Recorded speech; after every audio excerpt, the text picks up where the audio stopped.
This is Honors Algebra 2 Pre-Calculus. We're doing section 10.6 in Pre-Calc, which is parametric equations. So, example 1, we're given that x of t is 2t and y of t is t squared plus t.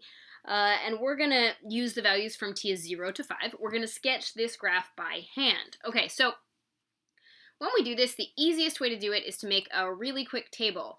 So the idea and how much you want to put into this table is definitely up to you, right? But I have this t value, right? We're going to do 0 to 5. I know that x is equal to 2t, right?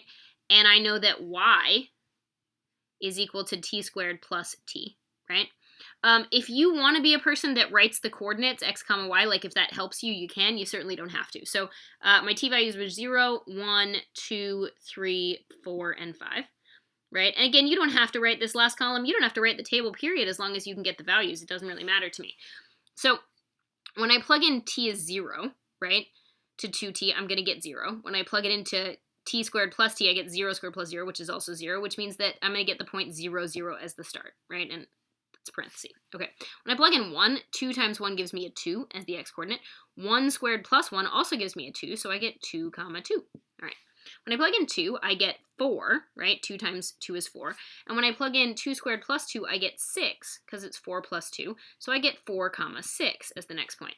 When I plug in 3, I'm going to get 2 times 3, which is 6, as the x-coordinate. And I'm going to get 9 plus 3, which is 12, as the y-coordinate, right? When I plug in 4, I'm going to get an 8 for the x-coordinate, and I'm going to get a 16 plus 4, which is a 20 for the y-coordinate, so I get 8 comma 20. And then lastly, when I plug in 5, I'm going to get 10, and then I'm going to get 25 plus 5, right, which should be a 30. So I'm going to get 10 comma 30. Cool. So now I'm just going to go ahead and plot these points, right? So I'm going to inch this over a little bit, and I'm going to make myself, it looks like my x values never get negative, and they go as high as 10, and my y values never get negative, and they go as high as 30. So I just need to pick a window that's going to be conducive to that, right? So I'm going to go ahead and put 10 on my x-axis, right? That's 10. And then on my y-axis, so I went by 1s on my x-axis, right, which is pretty normal. You don't really have to label it if you go by 1s, unless you're going by 2 different quantities on your 2 different axes, which is what I'm going to do here, right? So in fact, if you want to be kind of lazy, I can even just label the 5s and the 10s, right? On this axis, I need to get up to 30 here, and I just don't feel like I'm going to do all that scaling. So I'm going to cut this into 15, right? And then if I cut these guys into thirds, I can get 5s, right? So I'm just going to go by 5s. That seems a lot easier. And again, I didn't really pick a particular example in any way. All right, so now I start with 0, 0. That's my first point, right? My next point was 2, 2. So here's 2, and then 2 will be a little bit under halfway to 5. And then 4, 6. So here's 4 and a little bit over 5. And then 6, comma 12. Well, 12's about a little less than halfway to 15, right? And then 8, comma 20. Well, 20's up here, right? And then 10, comma 30. So I get, not surprisingly, a parabola sort of shape. I kind of missed that dot. I'm going to fix a little bit. Now, a thing to notice, I shouldn't have put an arrow there because they gave me a closed window. They said start at 0, end at 5, don't keep going. So this is sort of, it's not a line segment because it's a curve, but it's like a segment of curve. It starts at t is 0, which gave me this point, and ends here. Now, the difference with parametric motion is that we do actually care which of these points came first, because what you're going to see as we do some other problems is sometimes curves go this way. So I'm going to put an arrow that says, hey, this was the first point and this was the last point, right? This was when t was, 0, and this is when t was 5. So I'm going to put a big old arrow on my curve right in the middle that says, hey, this is the direction that this thing is moving, okay? So that's a first round of graphing parametric by hand. Something smart and show you with this example how to graph on a calculator. So on a calculator, clear this calculator out. So the first thing I'm going to do is I'm going to go to mode, okay? And I want to see how my calculator is currently in function mode. I want to be in pair, PAR, which is parametric mode. So I'm going to switch to PAR, okay? Now, if I go to my y equals now, you're going to see it's not just y equals, it's x and y equals. So I'm going to put into my x1t this 2t. So put in 2, and then here's the cool thing. This button right here, right, x comma t comma theta comma n, that's your independent variable, and it'll be whatever letter is listed for the mode you're in. So in function mode, which is what you usually use, it's an x. In parametric mode, it's going to be a t when I press it, like right now.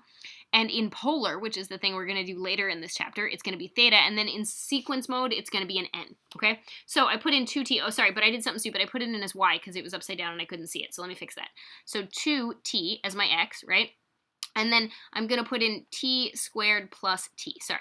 So notice that I put in my x and my y, right, with respect to t. I put them in the same version of x and y, so x1t, y1t. You can't put like some of it in x1 and some of it in y2. That's not going to work. Okay, so then I'm going to go to my window, okay?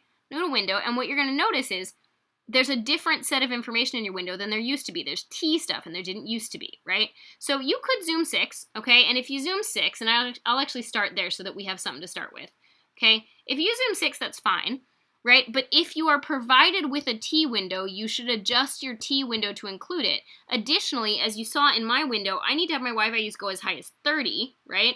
And I don't, in a standard window, zoom 6 gives you a window that's 10 by 10 by 10. So I'm going to adjust my window. I'm going to say that I want my T min to be 0, which it already is. My T max to be 5, because that's the window I was provided in the problem. Don't change the T step. I'll show you in a second why you don't want to change the T step, but so in a minute we'll go over the T step just to show the point of why you don't want to change it, but trust me. Now for my x's, I'm going to pick 0 to 10, which is the same thing I picked in the original, like when I hand graphed it, and for my y, I'm going to pick 0 to 30 with a scale of 5s, because that'll look exactly like my window, right? So if I hit graph now, I should get something that looks basically the same as my graph, right? And you saw the motion it went in. That's why there's a directional arrow on my graph, right?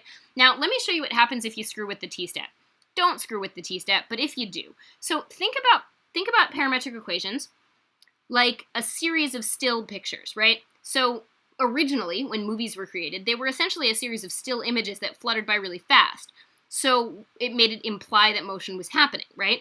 So your t-step is sort of like how often you take a quick picture of the motion of this particle. So if your t-step is too small, your calculator is going to graph dumb slow because it's taking billions and billions of pictures, and it's like, oh my gosh, I hate you, why would you have made such a small t-step? But on the other end, if your t-step is too large, then it's only going to take one shot here and maybe one shot here, and it's not going to look like the curve it's supposed to. So let me make my t-step a little bigger to show you what happens. If I make my t-step 1, which is actually pretty big, that means it's only going to put these moments in. Now, you might say, okay, but that worked fine for us. Well, it did, but that's because we knew that we should make it curvy. We didn't just connect the dots with a straight line. We understood that we're supposed to curve this, right? Your calculator doesn't. Your calculator does exactly what you tell it to. So if you put a larger t-step in, it's going to get this really like jerky, chunky graph. So if I graph it now, okay, that one still turned out mostly okay. Let me pick a larger t-step to prove my point. So let's go to window. I'm going to pick a t-step of like 2.5. Okay, see how there's that weird angle now?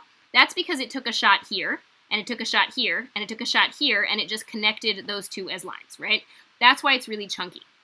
If instead I go back the other direction, and I'm going to regret doing this, but I make a really small t-step, I'm going to point 0.001. Watch what happens. When I graph, it's like trying really hard, but to you it looks like it's not even moving, right? It is moving. You can tell it's moving because the little think thing is happening in this corner, but it looks like it's not even moving. You can see how slow this is graphing. That's because I'm making my calculator take an insane number of these still shots. So you can see the curve. It's coming at the bottom. It's so slow, right? You don't want to pick a really small t-step. So the short answer is, if I were you, I would make sure you never change your t-step. If you do change your t-step, just like I did here, I would zoom 6, which is standard, to reset the t-step, and then you can adjust the other stuff to what you want it to be, right? Because you can see it's really not advantageous to change this. It's not beneficial to you to change it in any way, but that's the idea. So it's still graphing, by the way, right? I want it to stop graphing, so I'm going to see if it'll let me quit. It won't let me just quit, but it will let me turn my calculator off, sorry. So let me turn the calculator off, so when I turn the calculator on, I'm going to go ahead and fix it, right? It won't let you quit out of that when it's trying to graph. It will let you turn your calculator off, right, second and then on, and then when you get back, go ahead and zoom 6 and be much happier, right? So if you zoom 6, it'll give you the regular t-step, and there, nice and happy. Okay.